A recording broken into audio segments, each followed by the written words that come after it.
I think we had a really interesting discussion today in our panel.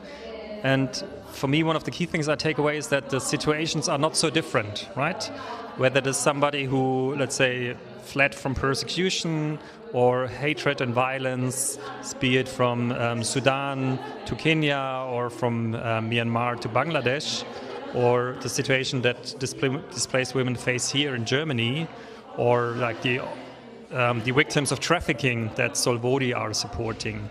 In effect, it's really about, let's say, the experiences of violence, how the women are going through them in one way or the other, and a question how actors can then support them in overcoming them. And it showed, right, our context, the strong asymmetric dependencies that are there. It's really hard to exit conditions and systems of violence in one way or the other. And this is really a key challenge that we also discussed in how far people are able to overcome violence.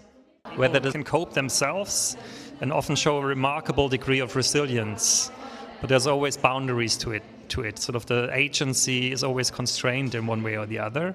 And then maybe it's also a problem if we are designing solutions from the top, right? Sort of if we think, we as people in the north or as social workers working for refugees in Germany, if we think we can help and we provide the solutions for people, that often doesn't seem to work, right? So it's rather a question of empowerment, of like breaking barriers that are there, visible and invisible barriers.